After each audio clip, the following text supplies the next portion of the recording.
we're here with Jason over at the Adobe, I hesitate to say booth, it's like a Adobe block, but he's going to demo some of the new stuff with, he said, Premiere, After Effects, Frame, and I'm actually, normally I know what you're about to talk about, but I actually have no idea because I've been doing interviews this whole time and did not see any press release.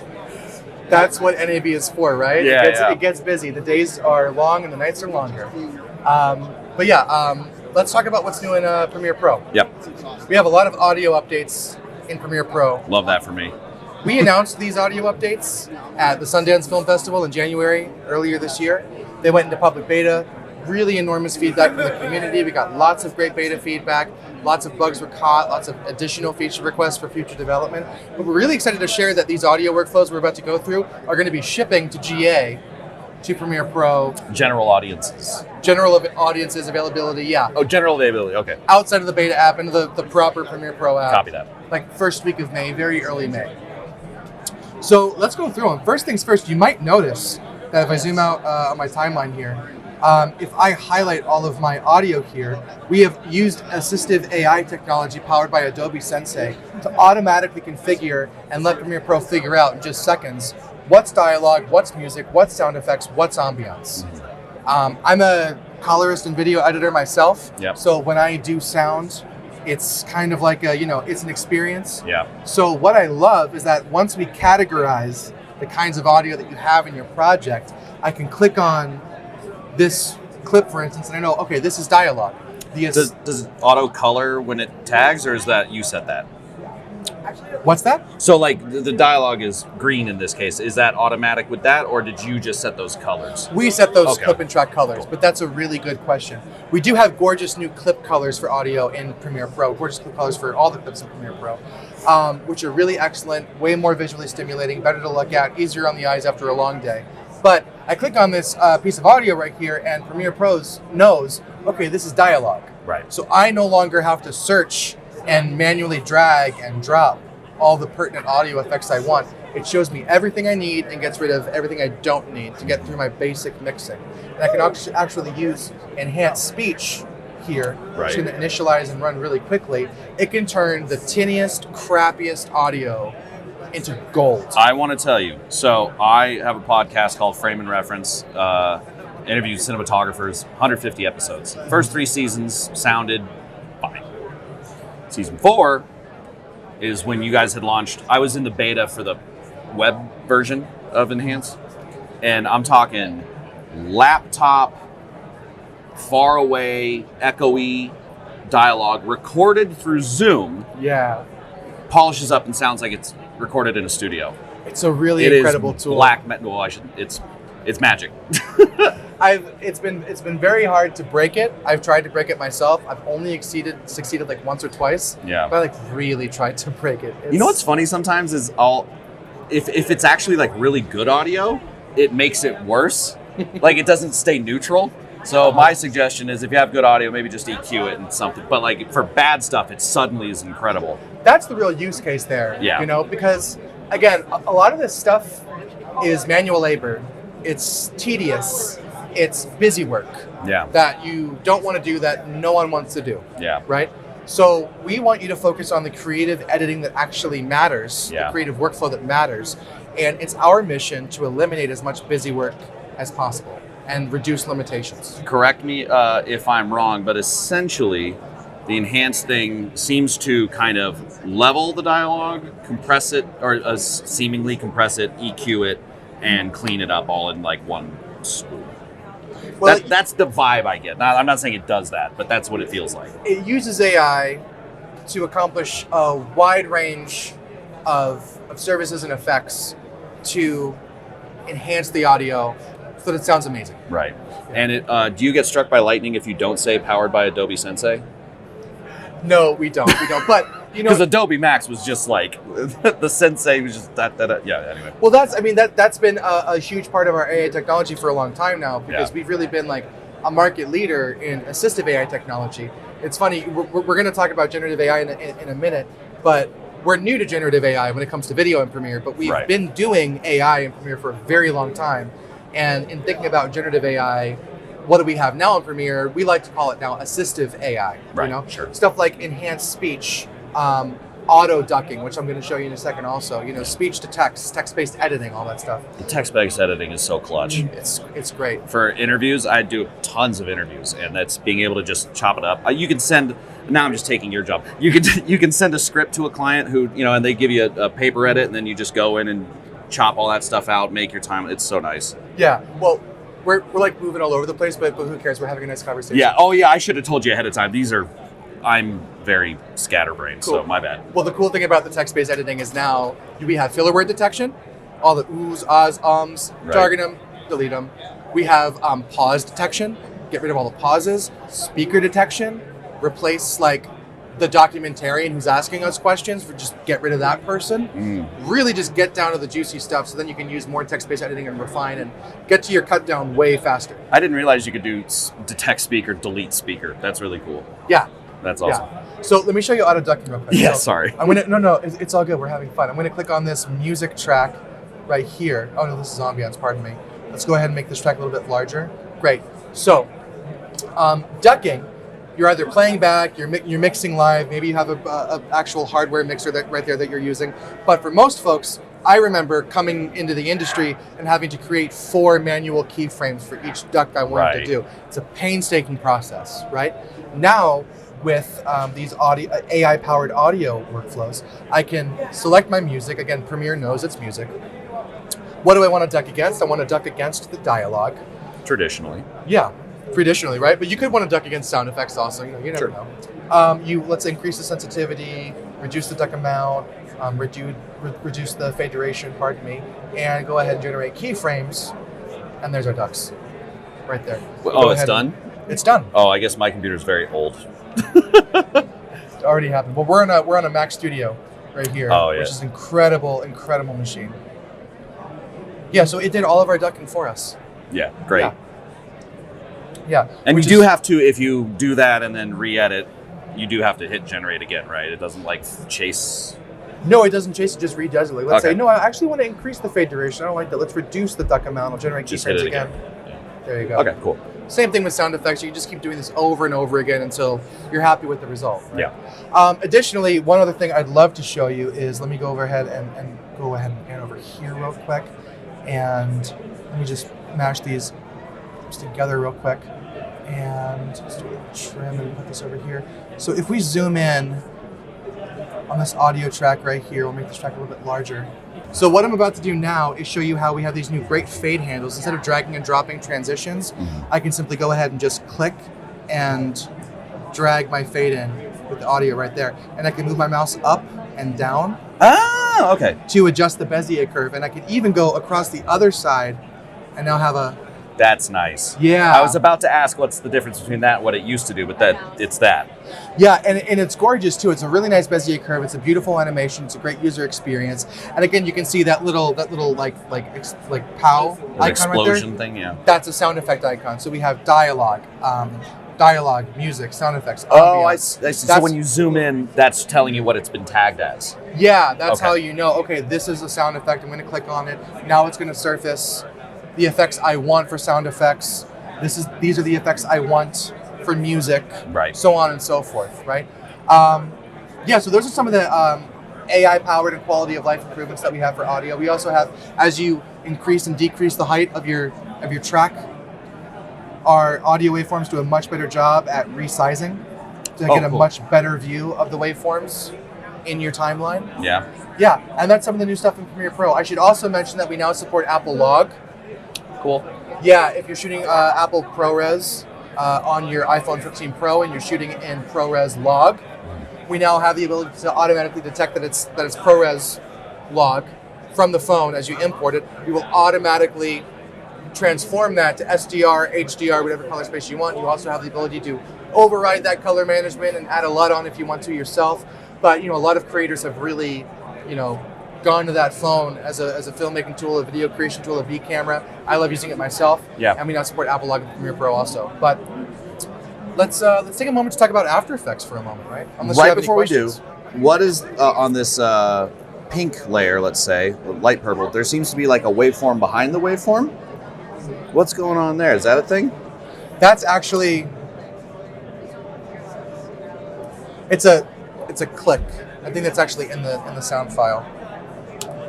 But what I guess I'm interested in, why is it represented as on the waveform, it's like faded, it's like half opacity versus all the other stuff. You know what I'm talking about? Interesting. Yeah, I'm not sure. Like this thing for Joey.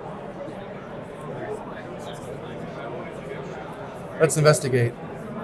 What? Actually, this right here, right? I think it was probably just dense. Because it was small. Because it was a small track height, I think. Okay, so After Effects. After Effects, yeah. So we launched our 3D workflow in After Effects last year to a lot of excitement from our users. But as soon as we launched the 3D workspace in public beta last year, we started shipping it to GA in December and January, and we were just flooded with feedback. This is great, but here's what we really need in order for these workflows to make sense for us. So that's what we did. And here at NAB 2024, in the After Effects beta, the public beta, which anyone with a Creative Cloud account can access on the Creative Cloud desktop app, we have support for triggering embedded 3D animations and 3D objects. So if you're not a professional 3D compositor, you're a motion designer, a lot of the 3D objects that we're buying online from third-party marketplaces or downloading have embedded animations. You can trigger those, easily keyframe them, attach those keyframes and those animations to other areas and link to other things in your comp. Yeah. We have new 3D shadow captures, so we're casting way more realistic shadows that match their environment and lighting across 3D objects and 2D elements. And also we have 3D depth map support now. So for a 3D object, based on depth, you can apply effects to specific areas of the asset based on that depth map that you can control. Yeah. And we also have, this is a cool quality of life improvement, we have the ability in the After Effects beta now to copy and paste keyframes from multiple layers at the same time. From multiple layers? From multiple layers, copy and paste keyframes at the same time. So you have a 35-layer motion graphic that comes in, just grab all those, copy and paste. You can also paste them in reverse. So in-out animations are way easier now. That's good. That's the use case. Yeah, that's good. how you save 45 minutes in 1 second. Yeah. Exactly. So that's what's new in After Effects. But it's important to say, we're at the very beginning of our investment in 3D workspaces in After Effects. Right. Users have made it very clear we want native 3D objects with 3D cameras, 3D lighting, 3D environments. The new native 3D workspace gives us that. This is just the beginning. We're going to massively continue our investment in 3D, and that's what we see for the future of After Effects. Yeah, because historically, After Effects was a compositor, not necessarily a 3D, correct? Like not necessarily a 3D workspace in general. Well, we'd have to open a history book. From what I can gather, motion design has been the most popular use case for After Effects. Right. And also at the same time, in addition to motion design, just doing those extra video effects like VFX compositing that you might not do in Premiere Pro or can't do in Premiere Pro and bring it into After Effects. Yeah. But right now, a wide variety of people use the app. Even graphic designers and photographers use After Effects by bringing in elements from Illustrator and Photoshop. Yeah, all kinds of people use After Effects. It's a really incredible application, not just for video pros, but for all kinds of creative professionals. Sure. Yeah. But we should probably talk about Frame.io V4. Yep. Yes. So V4 is really exciting. It's a completely rewritten, redesigned, from the ground up version of Frame. You can call it version 4, V4 for short. Essentially, what it does is it transforms Frame.io from a review and approval tool for video and photography and design teams to a complete creative management platform. We're dipping our toes into work management. We have a complex system of metadata, and you can take that metadata to form collections. One of the biggest feature requests we got from V3 was, we have those label statuses, approved, in progress, needs review. Customers were shouting to us from the rooftops, I don't want 3 statuses. I want dozens of statuses. I want to be able to add hundreds of my own custom statuses that fit the needs of my company or my organization or my client. And now we can do that. We have 32 out-of-the-box statuses that you can add to a Frame.io asset. So stuff like needs color or temp audio or whatever. Anything you can imagine, but you can add your own also, right? We also take all of the metadata coming in from the clip, you can add your own as well, and you can source those into collections. So let's say you're shooting camera to cloud. You have a red Komodo, you have a Fujifilm X106, you have a new Panasonic Lumix S5 100 Mark II, which is now capable of shooting camera to cloud. You're shooting all this video into the cloud. It's coming straight to Frame.io, and you want to quickly organize selects for your editor or for a producer to see before they review the dailies. And you want to say, okay, here are my 5-star shots, here are my 4-star shots, here are my 3-star shots. Here are those shots based by location, based by actor, based on who's in it. And we can just like create all of these collections for you, and then you can easily share them with completely new redesigned shares. And Frame.io was also rebuilt from the ground up with a brand new design system that we call Vapor, the Vapor design system. It's beautiful. It's fast as hell. It really redefines what a web app is capable of. It gives you desktop class performance on a web app, and we have this multi-panel architecture now. So instead of constantly double-clicking into assets, double-clicking into web pages, we have our assets, the video or piece of media you're looking at, and then we have comments. And you can hide or show any one of them at the same time for a full screen video or photography design asset experience, or to see everything all together all at once. We also have added all of these features that customers have wanted for us for a long time, like comment attachments. I want the color correction to look more like this, and I can attach a still reference. Cool. Anchored comments, so I can actually add a comment on the screen versus being like, look here, not just an annotation, but the comment exists on the screen. All kinds of stuff. V4 is the future of Frame.io. We just rolled it out into public beta last week, and I highly recommend everyone check out the Frame.io website, learn about V4. We have a beautiful landing page there with all the information they want. You can sign up for the public beta today. We're porting some users in, the rest we're putting on a wait list. It's going to be a rolling thunder release, and we'll be at G8 by the end of the year. Cool. The one thing I don't know if this is in the future or if this has been addressed, but one thing that happens to me is when I guess in V3, you got your Frame.io and you got all the comments, and I have to edit it backwards, because if I edit forward, right, and I like collapse, the tags don't move with it.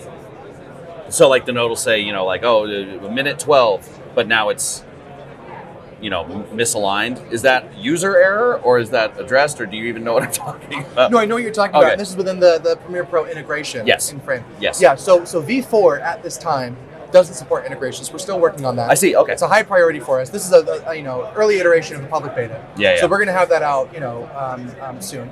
But what I'll say is we're looking at many more ways to deeply integrate ourselves into Premiere Pro and other apps. Because remember, Frame.io has always been and always will be an open ecosystem. We have integrations in DaVinci Resolve and Final Cut and many other creative applications. Yeah. So we'll have to stay tuned to see how improvements and integrations are within V4. But we'll have more news soon on that. Do you want to talk about like generative? Yeah, AI? I have one final question about Premiere, and then we'll do that only because I am on the best place to ask questions is the Adobe forums. That's where they're all looking. No point in asking questions on Reddit. You're just talking to other nerds. But the one question I asked on there was about LTC timecode, and I get about an email every so often that reminds me that it's not there yet. So I was wondering if you had a timeline for LTC timecode being implemented in Premiere. I don't know. Okay. I couldn't tell you. But right after we're done, I will walk you directly to someone who would know. Okay. And then I'll just say it in the camera. Generative AI. I was sent by my friend Larry Fong the little clip, and it looks terrifying. Run me through it, because it's a little too realistic, in my opinion. I wasn't ready for it. I didn't know we were there. Before we talk about that, let me ask you, what's it like to receive anything from Larry Fong? Because that's very cool. So we're both magicians. And so I had him on my podcast, and we basically spent the whole time talking about it. He's one of the nicest people ever, and I probably get a text message a day from him about random stuff, and I love him. And I hope he's not watching, because it might get weird. But he's the best. That's very cool. So first, let's just recap on Firefly real quick. Firefly is Adobe's family of commercially safe generative AI models. We have an image model, a vector model, a 3D model, and a video model is coming soon. Mm-hmm. Firefly has been the most popular commercially safe AI model family. We've generated over, I was just going to say I wanted to highlight the commercially safe part, because that's a big sticking point with a lot of people, is that you guys have trained that AI on your stuff, not other people's stuff. Yeah, we source our content through Adobe Stock and through other assets that we license. Yeah. Commercial safety is really important to us, and we're going to make this really clear throughout the whole conversation we have about generative AI. But yeah, over 6.5 billion images have been generated with Firefly since we launched it just over a year ago. And that whole time we've been in deep conversations with our community on what do you want to see from generative AI for video, especially in Premiere Pro. How do we bring the pro workflow to Gen AI? Because we're not interested in building novel use cases or niche workflows or trending workflows. We really only want to focus on helping video editors accomplish day in and day out tasks and problems to solve and expanding creative capabilities. We often find ourselves in these situations where we come up against a brick wall in the middle of the day, an unmovable problem. You have to get on the phone with producers, directors, stakeholders. You have to, either commit to fixing a major problem and or missing a deadline. You have to possibly call someone else to come in and help you. Do we even have time for that? Do we have budget for that? Do I have the creative or technical capabilities to solve this problem? It sucks. Yeah. We wanted to do something about that with our generative AI workflows. So because we're going to build a new Firefly video model, which we intend to be commercially safe, that we anticipate to be in market by the end of the year, there's 4 new workflows that we're talking about that we're going to bring to Premiere Pro powered by generative AI by the end of the year. Yeah. And those are generative object addition and object removal, generative extend, and generative B-roll. Okay. Yeah. The great thing about generative B-roll, it's our implementation of text to video.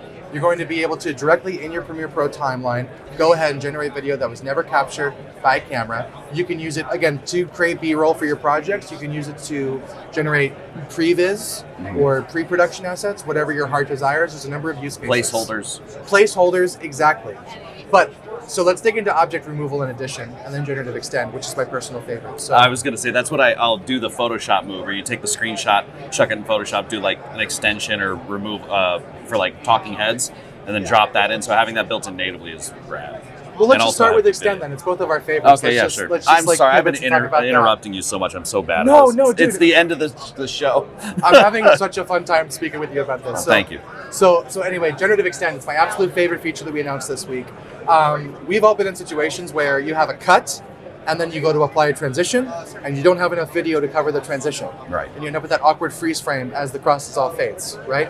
We've also been in situations where you realize there was an error, the director insists on a new take, you have to swap a shot, and then there's like an awkward 1 to 2 second gap in your timeline, right? And it's the end of the camera clip, and you've already used all your good footage, and everything else is exactly where it needs to be, but there's that stubborn little gap right in the middle. Right. And we find ourselves in this situation, performing open heart surgery on our timelines, trying to fix the problem.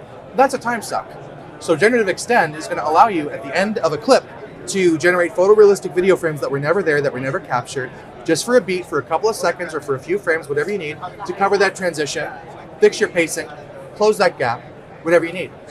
That generative extend, and it's probably definitely my favorite feature this year at NAB. Well, I shouldn't have interrupted you because that's not what I thought it was. I thought it was the like extending a scene. Expand. Yeah. Yeah, no, not so. We're not at expand yet, but extend is what we're talking about this week. Which is still great. Yeah, and then there's object removal in addition, right? Object removal is going to allow you to remove pedestrians or unwanted extras from your background, redirect user focus. A light stand. That was, Boom, you Mike. got there before I did. Yeah. It doesn't matter how expensive our shoots are. It doesn't matter who we're working with or how big the production is.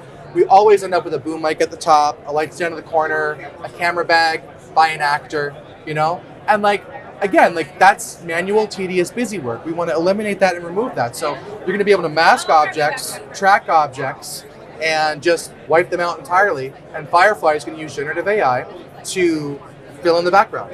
And I'm also happy to say, and I'm happy to say this to your audience also, a lot of the questions we've gotten is, how is this going to work? Because masking and tracking in Premiere Pro could use some improvements. We agree.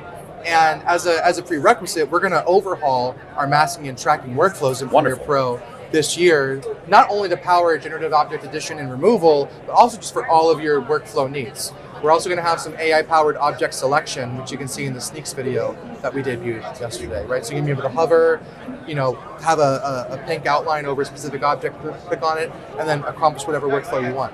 Wonderful. And object addition is also clearly going to allow you to add a text prompt, so I can add a photorealistic painting to this wall, or change the content on the TV, or change my black shirt to a white shirt. Wow. with video, with propagation, it's going to be awesome. Damn. All right. Cool. Yeah. So those are the 4 features, but most importantly, we're considering an open approach to AI that we're talking to the community about this week, that we also referenced in the Sneaks video. So at Adobe, we have like a very rich history of allowing third-party plugins into our tools. Yep. If someone has an idea to build something or someone needs something, they can build it, and we allow users to import their own effects, transitions, third-party plugins, whatever they need. And there's thousands of them, right? We see the same strategy making a lot of sense for video professionals when it comes to generative AI models. We know that Firefly, while we intend for it to be commercially safe, while we intend for it to be awesome, we know that it's not the only AI model out there. We know customers are using other models and that they're enjoying other models and that different models are going to excel at different use cases. We anticipate there's going to be thousands of Gen AI models in just a couple of years from now. And if we have a rich history of supporting third-party plugins through our ecosystem, we see the same strategy making sense for plugins. And this is a strategy that we're going to see across all of our Creative Cloud flagship applications. But the good news for us is that video goes first. Oh, fun. Yeah. So we've been in early explorations with our friends at OpenAI, Runway, and Pika to imagine an idea on what it would be like to bring their third-party models into Premiere Pro to help us power the 4 features that we spoke about today: Object Removal Edition, Gen Extend, and Gen V-Roll. And so that's OpenAI is like ChatGPT, Runway is Sora? Is that? OpenAI is actually Sora. Oh, that's also Sora. Yeah, Okay. ChatGPT is their LLM. Yeah. Sora I is just OpenAI's video meant for model. viewers who don't know those companies, that's the stuff they make. Yes. Yeah. They make Sora, which is in early research right now. Yeah. Runway has Gen 2. And then there's Pika Labs also, which I'm unfamiliar with that one. we should look them up. They do some really great work. Cool. Yeah. So essentially, we want to give users the freedom of choice, and customers have made it known to us that they want choice. They don't want to. They want to use Firefly, but they also want to use other stuff too. So we made this sneaks preview that we debuted at the show yesterday that shows what these workflows would actually look like. When you watch that sneaks video, it's important to know nothing was doctored or faked in that video. The AI generations that you see were actually generated by a pre-production Firefly video model, by OpenAI Sora, by Runway, and by Pika Labs. And the designs that you're seeing, the UI and the UX, is very close to what we're working on and what we're anticipating the final product will look like. So it's a very close look at what these experiences will be like in the app later this year. Cool. And with that, we really can't talk about generative AI without talking about safety and responsibility and transparency. That is at the bedrock of the foundation of everything we do at Adobe. When it comes to Firefly, we intend for Firefly to be commercially safe for any kind of use, right? When it comes to allowing third-party models to come into Premiere Pro and to give customers that freedom of choice to choose which model works best with their footage, it's going to be up to the customers to figure out what model works. Not only what model works best with that footage, but whether that model is commercially safe for usage or not, right? Either way, regardless of what model you're using, whether it's Firefly or whether it's a third-party model, we're going to embed content credentials deeply into the metadata of every asset that you generate in Premiere Pro, and that's table stakes for us. We're actually a co-founding member of the Content Authenticity Initiative, or CAI, way back in 2019. To initially, I remember that. Yeah, start solving the problems of deepfakes, and, bad actors, and the evolving and shifting AI ecosystem. And today, there's over 2,500 members of the CAI, from camera manufacturers like Canon to creative tech companies like Adobe, and also distribution platforms. Meta and Google are recent additions to the CAI late last year. We're looking forward to seeing how they and improve systems as well. But either way, you can't generate anything in Firefly in any Adobe app today, whether it's the Firefly web app, Express, Photoshop, Illustrator, Substance 3D, without content credentials being embedded. It's going to be the same thing in Premiere Pro. And there's really two sides to the coin. There's content creation and content distribution.